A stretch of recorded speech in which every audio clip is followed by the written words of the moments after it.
বুবলির অসুস্থতার কথা শুনে হসপিটালে ছুটে গেলেন জায়েদ খান। ভিউয়ার্স, ভিডিওটি দেখুন, চ্যানেলটি সাবস্ক্রাইব করে দিন। ঢাকার ব্যস্ত রাস্তায় গাড়ি চালাচ্ছিলেন জায়েদ খান। দুপুরে কড়া রোদে তিনি কিছুটা ক্লান্ত ছিলেন, তবে মনের মধ্যে একটা অস্থিরতা কাজ করছিল। হঠাৎ ফোনটা বেজে উঠলো। স্ক্রিনে বেশি উঠলো সহকর্মী মেহেদির নাম। হ্যালো, কিরে ভাই, আপনি খবর শুনেছেন? কোন খবর?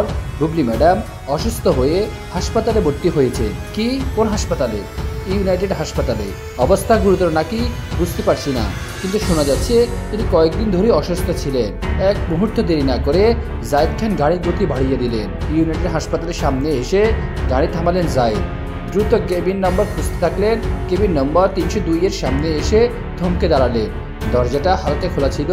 ভেতরে এক ঝলক তাকিয়ে দেখলেন বিছানায় শুয়ে আছেন বুবলি, চোখে ক্লান্তির ছাপ। পাশে ছোট্ট বীর বসে আছে, আর কিছুক্ষণ পর পর মায়ের হাতটা ধরে নাড়াচ্ছে। জায়েদ খান ধীরে ধীরে ভিতরে ঢুকলেন। বুবলি তাকিয়ে দেখলেন তাকে, চোখে বিস্ময়। জায়েদ ভাই, আপনি এখানে? তুমি অসুস্থ আর আমি আসবো না? বুবলির ঠোঁটের কোণে একটা ক্লান্ত হাসি ফুটে উঠল।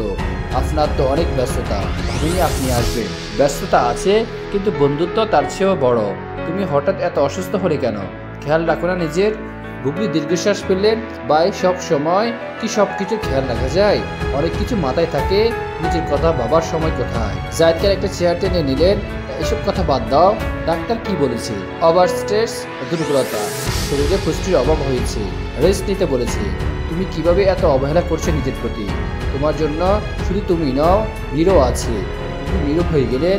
বীর তখন খেলা করতে করতে বলল, মামা, মা খুব কষ্ট পাচ্ছিল, রাতে অনেক কান্না করেছিলেন।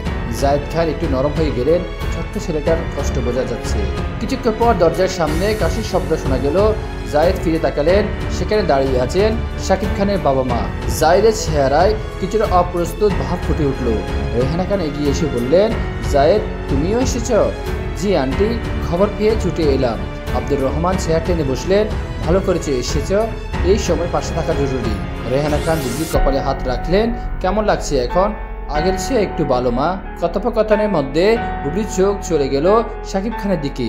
তিনি চুপচাপ দাঁড়িয়েছিলেন।